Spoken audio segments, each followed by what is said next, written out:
जय हिंद साथियों। रेलवे का वैकेंसी अभी आया है, आरपीएफ रेलवे प्रोटेक्शन फोर्स का वैकेंसी दिया गया है। अभी 10,000 निकल करके आया है, लेकिन इसको जल्द ही बढ़ा करके 12,000 कर दिया गया। आपका फॉर्म में कुछ बदलाव आया है, एग्जाम प्रक्रिया में क्या क्या बदलाव आया है, क्या क्या नया इसमें चेंजेस किया, इसके बारे में समझेंगे। आपका फॉर्म कब से भरेगा, इन सभी चीज़ों के बारे में हम समझते हैं। सबसे पहले देखते हैं इसका जो फॉर्म आया है, रेलवे आरपीएफ का जो फॉर्म आया है, रेलवे प्रोटेक्शन फोर्स का, यह दो प्रकार का फॉर्म निकला है, एक कांस्टेबल का और एक एसआई का, सब इंस्पेक्टर का। इसमें जब आप बात करेंगे, एज का बात करेंगे, तो कांस्टेबल वाला व्यक्ति जो भी है वह 18 से 25 तक होना चाहिए। इसमें आपका 10th पास पे आपका वैकेंसी दिया गया है। जब आप बात करेंगे एसआई का, तो इसका जो है एज होना चाहिए, मिनिमम एज 20 साल और मैक्सिमम 25 वर्षों का होना चाहिए। इसमें आपका डिग्री जो खोजता है वह बैचलर डिग्री होना चाहिए, कहने का मतलब है ग्रेजुएशन होना चाहिए किसी भी यूनिवर्सिटी से। अब बात करते हैं इसमें कांस्टेबल में टोटल वैकेंसी जो अभी दिया गया है, मेल के लिए 4403 दिया गया है, जबकि फीमेल के लिए 4216 दिया गया है। अब बात करते हैं, इसमें आते हैं सब इंस्पेक्टर में आते हैं, एसआई में आते हैं, तो इसमें कुल पदों की संख्या अभी मेल के लिए 819 दिया गया है, जबकि फीमेल के लिए 301 दिया गया है। इसमें आपको एज में कुछ छूट दिया गया है। एससी एसटी के लिए अतिरिक्त 5 साल की छूट दिया गया है, ओबीसी के लिए 3 वर्षों का छूट दिया गया है, पीडब्ल्यूडी के लिए 10 वर्षों का छूट दिया गया है। आपका जो एग्जाम होगा, 4 फेज में आपका एग्जाम होने वाला है। चारों फेज को हम समझते हैं। आपका जो एग्जाम होगा 4 फेज में होगा। पहला फेज जो है सीबीटी। सीबीटी क्या होता है इसको समझते हैं। फिर होता है पीईटी, फिर पीएमटी और एक होता है डॉक्यूमेंट वैकेंसी। इस चारों फेज को हम समझते हैं। आपको एग्जाम में ये 4 बड़ी बदलाव आया है। अब सीबीटी समझते हैं क्या होता है।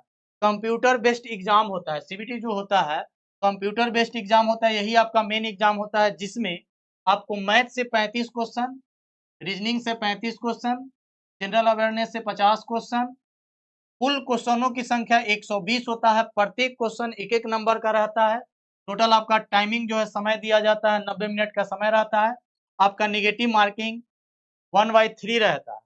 अब जब बात करते हैं फेज 2 का, पीईटी का, पीईटी का मतलब होता है फिजिकल इफिशिएंसी टेस्ट। इसमें जब आप आएंगे तो कैटेगरी वाइज आपका टेस्ट रहेगा। कांस्टेबल मेल के जब बात करते हैं तो 1600 मीटर रनिंग रहता है, जिसके लिए आपको टाइमिंग दिया जाता है, 6.25 मिनट का टाइम रहता है। अब आते हैं लॉन्ग जंप में, आते हैं तो 1600 फीट 14 फीट आपका लॉन्ग जंप रहता है। हाई जंप में आपका 4 फीट रहता है। कांस्टेबल फीमेल के लिए जब आते हैं तो 800 मीटर का दौड़ होता है, 3 मिनट 40 सेकंड का दौड़ आता है, टाइमिंग रहता है। Long jump 9 feet, high jump 3 feet. अब बात करते हैं फेज 2 की। पीईटी किसको बोलते हैं? फिजिकल इफिशिएंसी टेस्ट जो होता है उसके बारे में हम बात करते हैं।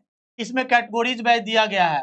कांस्टेबल मेल के लिए दिया गया है 1600 मीटर दौड़ने के लिए। मेल जो है 1600 मीटर दौड़ने के लिए जो एसआई का फॉर्म जो है एसआई के लिए है, जो एसआई का फॉर्म भरेंगे उसके लिए है। इसमें कहा गया है 1600 मीटर दौड़ करने के लिए 6 मिनट 30 सेकंड का समय दिया जाएगा। लॉन्ग जंप के लिए 12 फीट और हाई जंप के लिए 3 फीट 9 इंच। अब कांस्टेबल फीमेल के लिए जब आते हैं, इसमें सब इंस्पेक्टर में, तो इसको 4 मिनट का समय दिया जाता है, 9 फीट, और यहाँ पे 3 फीट दिया जाता है हाई जंप।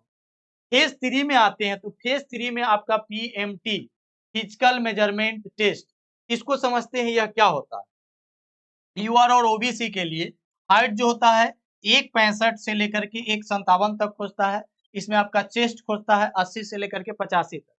एससी एसटी में जब आप आते हैं तो 160 से 152 और चेस्ट जो खोजता है 76.2 से 81.2 तक आपका खोजता है। और जो भी मतलब साउथ का जो भी आते हैं उसके लिए ये जो दिया गया है। अब इसमें ये तीनों फेज होने के बाद चौथा जो आपका फेज दिया गया है एग्जाम पैटर्न का, उसमें आपका डॉक्यूमेंट वेरिफिकेशन होता है। लास्ट में आपका डॉक्यूमेंट वेरिफिकेशन होगा, उसके बाद आपका सिलेक्शन हो जाएगा। तो जितने भी व्यक्ति तैयारी कर रहे हैं उनसे आग्रह है कि आपका जो ये वैकेंसी है वह आपका वैकेंसी लगभग आपका जो है दिवाली में रिलीज कर दिया जाएगा।